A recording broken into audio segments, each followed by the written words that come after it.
Hey everybody, I'm Michael Martin. I'm joined today by Kathy Phelps. She's a partner at Denning, Gill, Diamond & Colitz in Los Angeles. How are you doing, Kathy? Good, thank you. She's also the author of a great new book that I recommend to everyone called The Ponzi Book.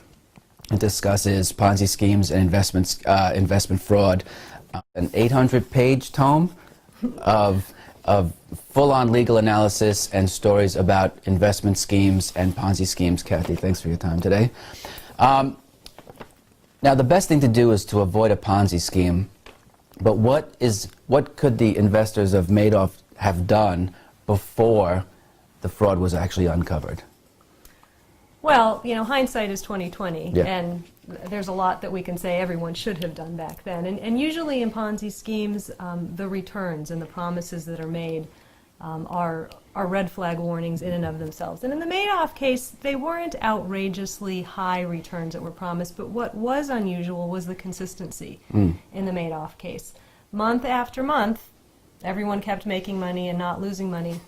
In fact, Harry Markopolos had gone into the SEC and had said, I've measured 87 months between 1993 and 2000, and in those 87 months, Mr. Madoff has only lost money in 3 months. Whereas the S&P 500 was down 28 of those months. So, you know, that's a real red flag if you stop and think about it. You know, other issues in the Madoff scheme, it was very exclusive. Right. You had to be somebody to join, and there was a lot of secrecy. It was affinity. It was an affinity type scheme. You had to kind of be invited into it. You know, there was, in that one, it was religious based, largely, not exclusively. The secrecy, the fact that an entire floor of his office was blocked off from not only the outside world, but from his employees as well. Right.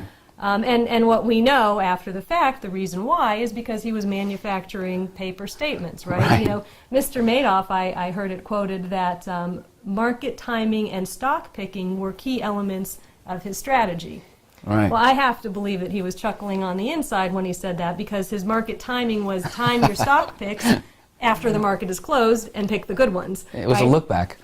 Exactly, it was a look back. And what he did was he then, you know, issued paper statements. Well, in this day and age, if you're not getting things electronically and in real time, you have to be asking a question as to why. Even if I had sensed that something was rotten in the state of Denmark with Madoff and I took my own money out, I wouldn't necessarily be scot-free.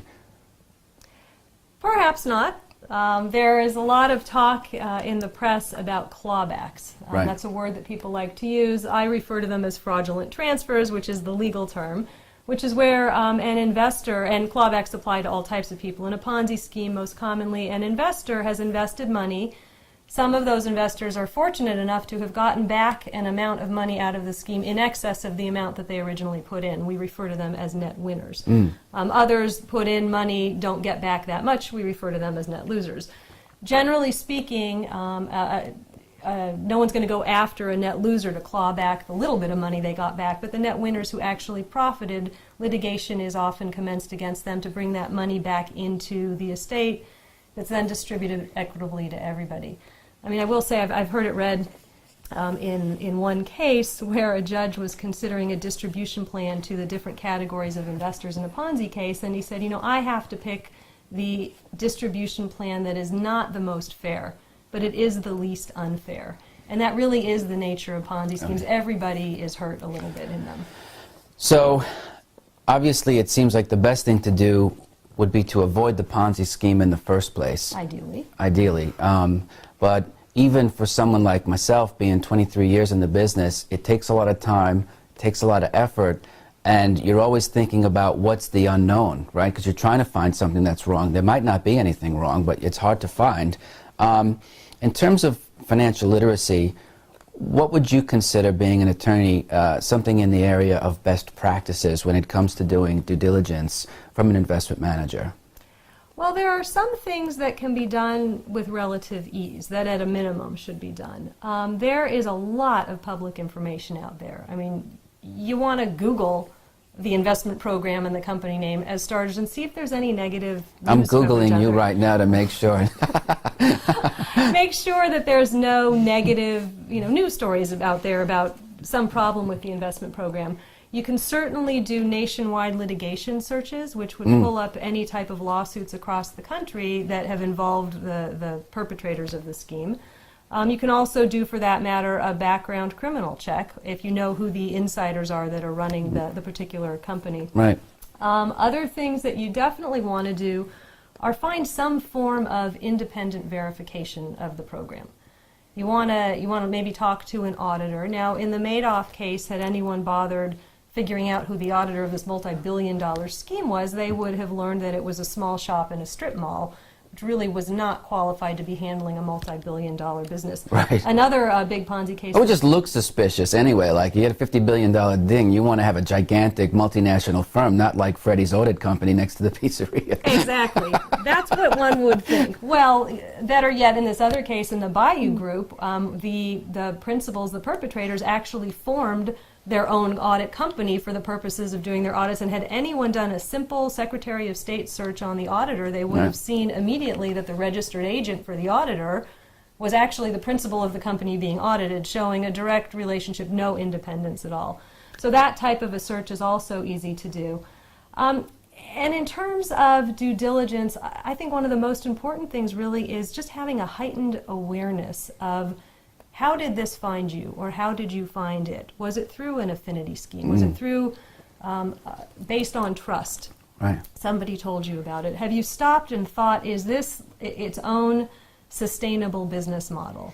What's being promised to me? Am I being promised exorbitant returns? Am I being promised it's no risk, it's fully guaranteed, it's fully insured? Right. Those types of things should just be red flags. You have to stop and think about what's being presented to you. And then, of course, there's the issue of secrecy. Again, having a heightened awareness of what kind of responses are you getting to your questions.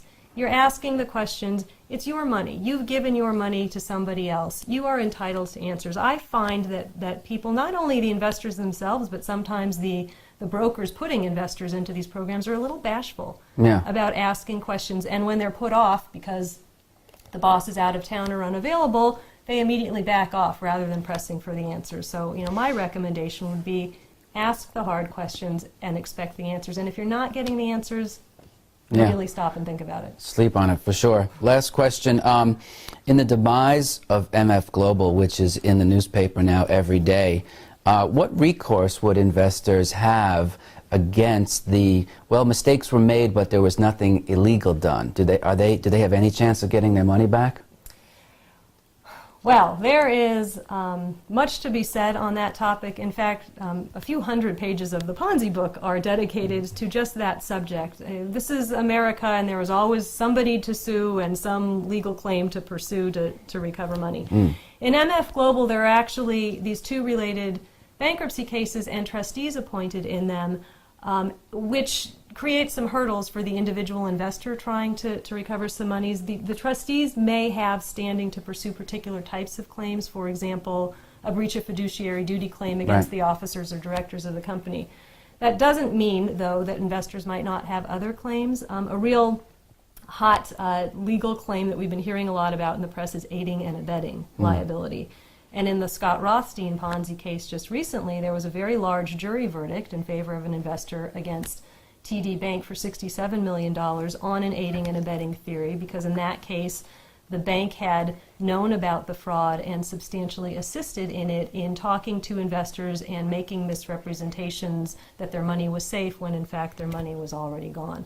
And there's, we could go on and on and on about the different types of legal theories that could be pursued against different types of entities, the banks, the brokers, the lawyers, and anyone else who might have been involved in the scheme. So the takeaways are, do your due diligence and take your time. There's plenty of stuff available through the regulators, through FINRA, through the NFA.